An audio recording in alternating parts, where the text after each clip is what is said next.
ইসলামী আন্দোলন জুলাই আন্দোলনের সময় গুরুত্বপূর্ণ ভূমিকা রাখছিল আপনারা জানেন। তো সেই জুলাইকে ধারণ করার জন্য এদেশের মধ্যে অনেকগুলো সংগঠন আছে, কিন্তু নিখুঁতভাবে জুলাইয়ের পক্ষে, গণভোটের পক্ষে এবং নিখুঁতভাবে জুলাইকে ধারণ করে একমাত্র মাঠে আছে ইসলামী আন্দোলন বাংলাদেশ। আমি নিজে জুলাই আহত হয়েছি কেরানীহাটে, আমার হাতে এখনো ভাঙা।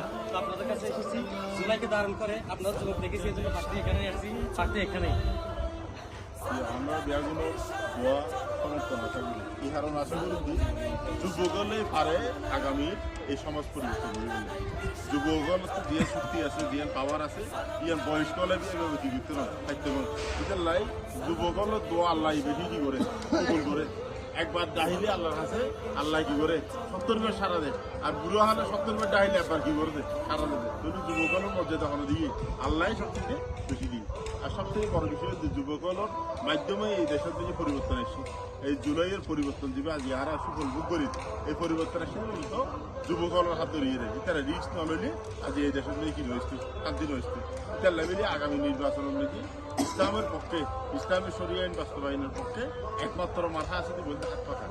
ওনার কারণ অনেকে আছে কেউ শরিয়া বিশ্বাস নগর হোক, কেউ আসলে প্রচলিত পদ্ধতিতে কি চালাইব, দেশ চালাইব, কিন্তু শরিয়া অনুসারে দেশ চালাবি কেউ নয়। শরিয়া মানে কি, আল্লাহর বিধান, আল্লাহ জিয়ান করতে হইয়ান গরণ, জিয়ান নগরতে হইয়ান নগরণ, জিয়ান কোরআন হাদিস নিষেধ করবি, ইবার লাইবির আল্লাহ সংবিধান ফাটাই দিবেন নাম হয়েছে কোরআন, আল কোরআন ইবে শরিয়া।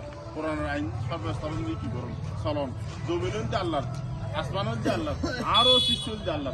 এই সৃষ্টি জগতের নিজে জীবে বানাইয়ে ইবার আইন চলন না, ইয়ের সবচেয়ে বেশি যুক্তি। আর দেখ 92% মুসলমানের দেশ, এটা তো সবচেয়ে বেশি মুসলমানের আইনেই, কিন্তু আজকে মুসলমানের